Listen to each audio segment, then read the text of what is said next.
students. In this video we are going to discuss about a very interesting and important reaction of alkenes, that is oxymercuration demercuration reaction of alkenes. This reaction is composed of two steps. First step is oxymercuration and second step is demercuration. So let us discuss them in detail. First step is oxymercuration. What happens in this step? This is some alkene. ਐਲਕੀਨ ਦੀ ਆਪਾਂ ਬੇਟਾ reaction ਕਰਵਾਉਂਦੇ ਆ ਮਰਕਿਊਰਿਕ acetate ਦੇ ਨਾਲ HgOAc twice dissolved in tetrahydrofuran and water mixture. Dissolved in tetrahydrofuran and water mixture. And the product of this step, this is oxymercuration step. And what happens in the product? The double bond is broken, only single bond is left. So दोनों carbon का एक bond घट गया. इस carbon के कोल OH लग जाना और इस कार्बन के कोल साडे कोल HgOAc लग जाना. एंड साइड प्रोडक्ट की है minus, it is CH3COOH. Acetic acid is a side product. This is first step oxymercuration. What is second step? Second step की है अपने को जोड़ा अपने को इंटरमीडिएट बनया यदी हुण आपां डीमरक्यूरेशन. डीमरक्यूरेशन मतलब विचों मरक्यूरी ग्रुप सारा कट देना. आ ग्रुप आपां सारा कट देना. CCOH HgOAc. और demercuration is carried out by sodium borohydride NaBH4. This step is demercuration and we get this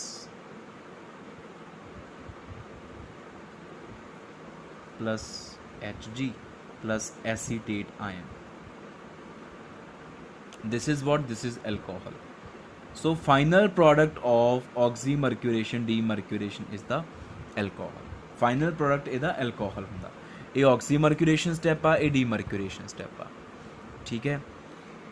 ਅੱਛਾ, ਹੁਣ ਅਸਲ ਦੇ ਵਿੱਚ oxymercuration demercuration ਹੈ ਕਿ ਐਲਕੀਨ ਤੋਂ ਐਲਕੋਹਲ ਬਣਨੇ तो एल्कीन तो एल्कोहल बनने का मतलब की है वाटर की एडिशन होनी, क्योंकि water is H and OH. तो जो डबल बॉन्ड टुटदा एक कोल H ले जाता, एक कोल OH चले जाता.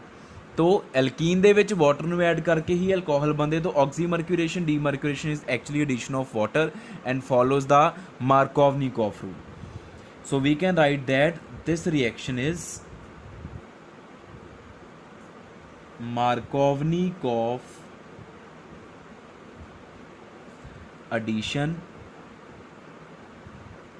of water in alkenes. alkenes ਦੇ ਵਿੱਚ ਵਾਟਰ ਦੀ ਮਾਰਕੋਵਨੀਕੋਫ ਐਡੀਸ਼ਨ ਹੋ ਰਹੀ ਹੈ. ਹੁਣ ਮਾਰਕੋਵਨੀਕੋਫ ਰੂਲ ਕੀ ਕਹਿੰਦਾ ਹੁੰਦਾ? Negative part of the adding reagent goes to that carbon atom which possesses less the number of hydrogen. तो ਨੈਗੇਟਿਵ ਪਾਰਟ ਕੀ ਆ? OH ਉਸ ਕਾਰਬਨ ਨੂੰ ਦੇਵਾਂਗੇ ਜਿਹਦੇ ਕੋਲ ਹਾਈਡਰੋਜਨ ਘੱਟ ਹੋਣਗੇ. Let us do the example. ਆਪਾਂ ਵਾਟਰ ਨਹੀਂ ਐਡ ਕਰਨਾ, ਐਡ ਆਪਾਂ ਆਹੀ ਦੋਨੋਂ ਕਰਨੇ ਆ, ਪਹਿਲਾਂ ਮਰਕਿਊਰਿਕ ਐਸਿਡ ਤੇ ਫਿਰ sodium borohydride. For example we have CH3 CH double bond CH2. this is propene. propene ਦੇ ਵਿੱਚ ਆਪਾਂ ਪਹਿਲਾਂ ਐਡ ਕੀਤਾ HgOAc twice, that is mercuric acetate in THF and water solution बनाया होया tetrahydrofuran and water ਦੇ mixture ਦੇ ਵਿੱਚ ਇਹਨੂੰ ਘੋਲ ਕੇ ਤੇ ਬਣਿਆ ਕੀ ਸਾਡੇ ਕੋਲ CH3 CH CH2. ਇਹਨੂੰ ਆਪਾਂ OH ਦੇਤੀ ਔਰ ਇਹਨੂੰ ਆਪਾਂ ਦੇਤਾ HgOAc. ਸੇਮ ਇਸੇ ਤਰੀਕੇ ਨਾਲ OH ਕਿਹਨੂੰ ਦੇਣੀ ਹੈ? ਜਿਹਦੇ ਕੋਲ ਘੱਟ ਹਾਈਡਰੋਜਨ ਆ. ਇਹਦੇ ਕੋਲ ਘੱਟ ਹਾਈਡਰੋਜਨ ਆ, ਇਸ ਕਰਕੇ ਇਹਨੂੰ OH ਦੇ ਦੀ. ਅਲਟੀਮੇਟਲੀ ਫਿਰ ਜਦੋਂ ਹੁਣ ਆਪਾਂ ਇਹਦੀ ਰਿਡਕਸ਼ਨ ਕਰਾਂਗੇ ਬਾਈ ਮੇਕਿੰਗ ਯੂਜ਼ ਆਫ ਸੋਡੀਅਮ ਬੋਰੋਹਾਈਡਰਾਈਡ, ਤਾਂ ਉਦੋਂ ਕੀ ਹੋਣਾ ਸਾਡੇ ਕੋਲ CH3 CHOH. ਇਹਦੀ ਜਗ੍ਹਾ ਤੇ H ਲੱਗ ਜਾਣਾ ਆ ਕੇ, ਸਿੰਪਲ. ਇਹ ਬਣ ਗਿਆ CH3. ਸੋ ਇਹ ਕੀ ਬਣੀ? ਪ੍ਰੋਪੇਨ 2ol ਜਾਂ 2 ਪ੍ਰੋਪੇਨੋਲ. ਇਹ 2 ਪ੍ਰੋਪੇਨੋਲ ਬਣ ਗਿਆ ਆਪਣੇ ਕੋਲ. तो ये हो रही है मार्कोवनिकॉफ एडिशन. देख लो, इच वाटर पा लो डायरैक्टली, आ बना लो. वाटर पा के आ ही बनूगा. ਵਾਟਰ ਦਾ OH ਨੈਗੇਟਿਵ ਇਸ ਕਾਰਬਨ ਨੂੰ ਦਿੱਤਾ ਕਿਉਂਕਿ ਇਹਦੇ ਕੋਲ ਘੱਟ ਹਾਈਡਰੋਜਨ ਹੈ। This is Markovnikov addition. And next we have simply the mechanism of step 1.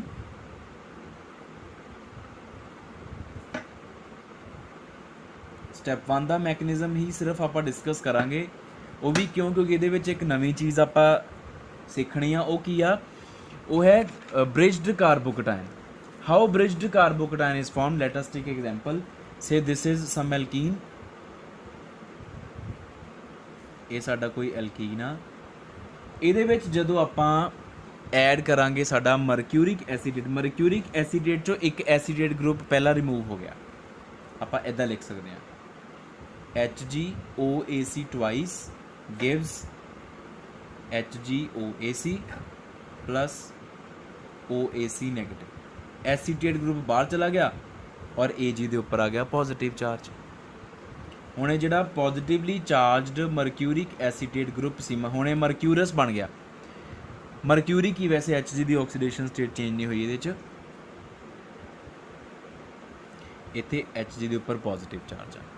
Now this is electron deficient, this mercury being positively charged it is electron deficient and pi electrons are had by alkene, so alkene is electron rich. There will take place attack of these pi electrons upon Hg.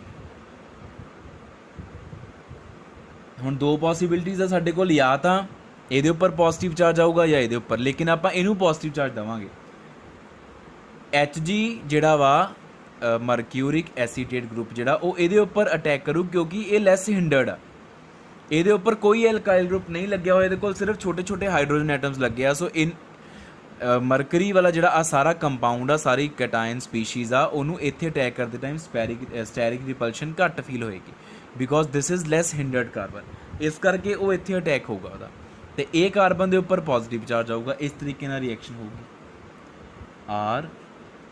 RCH single bond CH2 HgOAc। ਹੁਣ ਜਿਹੜਾ ਇਹਦਾ positive charge ਆ ਉਹ ਤਾਂ ਹੋ ਗਿਆ ख़त्म ਔਰ ਇਸ ਕਾਰਬਨ ਦੇ ਉੱਪਰ ਆ ਗਿਆ ਪੋਜ਼ਿਟਿਵ ਚਾਰਜ, ਲੇਕਿਨ ਇਹਦੇ ਉੱਪਰ ਫੁੱਲ ਪੋਜ਼ਿਟਿਵ ਚਾਰਜ ਨਹੀਂ ਜਾਣਾ।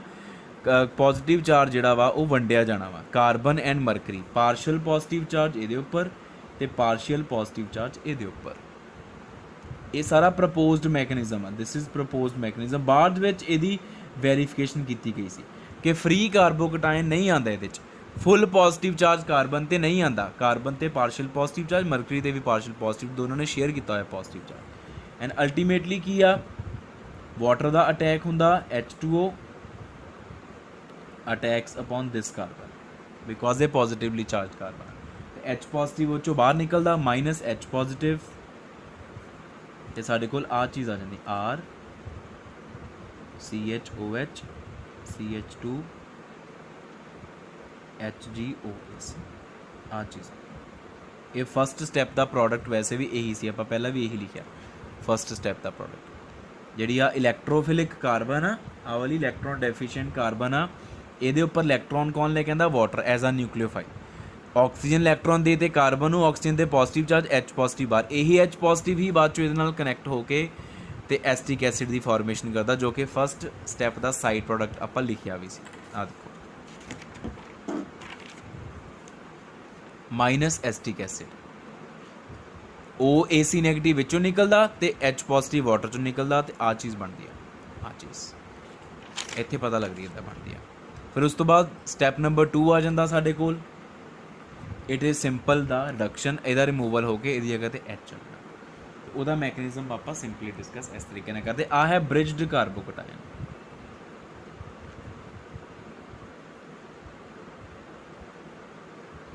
ਫ੍ਰੀ ਕਾਰਬੋਕਟਾਇਨ ਇਸ ਰਿਐਕਸ਼ਨ 'ਚ ਨਹੀਂ ਬਣਦਾ। ਇਸ ਚੀਜ਼ ਦੀ ਵੈਰੀਫਿਕੇਸ਼ਨ ਕਿੱਥੋਂ ਹੋਈ ਆ? ਕਿਉਂਕਿ ਆਪਾਂ ਲੋਅਰ ਕਲਾਸਿਸ 'ਚ ਵੀ ਪੜ੍ਹਦੇ ਹਾਂ, ਪਹਿਲਾਂ ਵੀ ਤੁਸੀਂ ਪੜ੍ਹਿਆ ਪਿਛਲੇ ਸਮੈਸਟਰ 'ਚ ਵੀ, ਕਿ ਜਿਹੜੇ ਕਾਰਬੋਕਟਾਇਨਸ ਹੁੰਦੇ ਆ ਬੇਟਾ ਉਹਨਾਂ 'ਚ ਰੀਅਰੇਂਜਮੈਂਟਸ ਹੋ ਜਾਂਦੇ ਆ to form more stable carbocation. Primary ਤੋਂ ਸੈਕੰਡਰੀ ਹੈ, ਸੈਕੰਡਰੀ ਤੋਂ ਟਰਸ਼ਰੀ ਹੈ, ਪ੍ਰਾਇਮਰੀ ਤੋਂ ਟਰਸ਼ਰੀ। ਤੇ ਲੇਕਿਨ ਇਸ ਰਿਐਕਸ਼ਨ 'ਚ ਕਾਰਬੋਕਟਾਇਨ ਰੀਅਰੇਂਜਮੈਂਟ ਨਹੀਂ ਦੇਖਿਆ ਗਿਆ, ਐਕਸਪੈਕਟਡ ਪ੍ਰੋਡਕਟ ਹੀ ਬਣਦਾ ਹਮੇਸ਼ਾ। Unexpected product is never formed in this reaction. ਤੇ ਅਨਐਕਸਪੈਕਟਡ ਪ੍ਰੋਡਕਟ ਉਹਦੇ ਬਣਦੇ ਆ ਜਦੋਂ ਕਾਰਬੋਕਟਾਇਨ ਪਿਓਰ ਕਾਰਬੋਕਟਾਇਨ ਫ੍ਰੀ ਕਾਰਬੋਕਟਾਇਨ ਬਣਿਆ ਹੋਵੇ, ਉਹ 'ਚ ਰੀਅਰੇਂਜਮੈਂਟ ਹੋ ਜਾਂਦੇ ਆ ਤੇ ਅਨਐਕਸਪੈਕਟਡ ਪ੍ਰੋਡਕਟ ਬਣ ਜਾਂਦੇ ਆ। ਲੇਕਿਨ ਇਹ 'ਚ ਅਨਐਕਸਪੈਕਟਡ ਨਹੀਂ ਐਕਸਪੈਕਟਡ ਪ੍ਰੋਡਕਟ ਬਣਦਾ। ਇਹਦਾ ਮਤਲਬ ਕਾਰਬੋਕਟਾਇਨ ਪਿਓਰ ਜਿਹੜਾ ਫ੍ਰੀ ਕਾਰਬੋਕਟਾਇਨ ਉਹ ਜਨਰੇਟ ਨਹੀਂ ਹੁੰਦਾ, ਬ੍ਰਿਜਡ ਕਾਰਬੋਕਟਾਇਨ ਜਨਰੇਟ ਹੁੰਦਾ। ਇਸ ਕਰਕੇ ਉਹਦੇ 'ਚ ਰੀਅਰੇਂਜਮੈਂਟ ਪੋਸੀਬਲ ਨਹੀਂ ਹੁੰਦੀ, ਇਸ ਕਰਕੇ ਅਨਐਕਸਪੈਕਟਡ ਪ੍ਰੋਡਕਟ ਨਹੀਂ ਬਣਦਾ। तो this is all about the oxymercuration demercuration reaction of the